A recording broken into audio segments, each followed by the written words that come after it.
மச்சி என்ன? ஒண்ணுமில்ல. அட சும்மா சொல்லு. ஒரு காஸ்ட்லி லெதர் சோஃபா வாங்கினேன் 10 வருஷத்துக்கு முன்னாடி.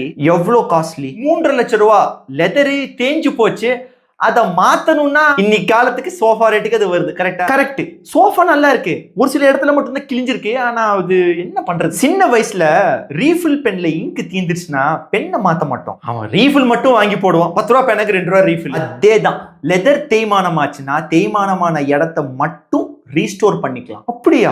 யார் பண்றாங்க? பேக்காம் லெதர் ரிப்பேர் கம்பெனி. உங்க லெதர் சோஃபா, நம்ம காரோட leather seat cover, leather steering, leather bag, belt, wallet, ஸ்ட்ராப்ஸ்னு எல்லா லெதர் ஆக்சசரிஸும் ரிப்பேர் அண்ட் ரீஸ்டோர் பண்ணி தராங்க. ப்ளூ டார்ட் அண்ட் DHL கூட டை அப் பண்ணிருக்காங்க. சோ இந்தியால எங்க இருந்தாலும் ஷிப்பிங் பண்ணலாம். நல்ல பிசினஸ் மாடலா இருக்கே. அதான் நீங்க உங்க ஊர்ல இது பிசினஸா பண்ணணும்னா கூட பேக்காம் லெதர் ரிப்பேர் கம்பெனி கிட்ட ஆப்பர்ச்சுனிட்டிஸ் இருக்கு. இந்த நம்பருக்கு கால் பண்ணுங்க, இல்லைன்னா கீழே கொடுத்துருக்க வெப்சைட்டை விசிட் பண்ணுங்க. உங்க லெதர் ரிலேட்டட் ப்ராப்ளம்ஸை சால்வ் பண்ணி கொடுக்குறாங்க எஃபெக்டிவா.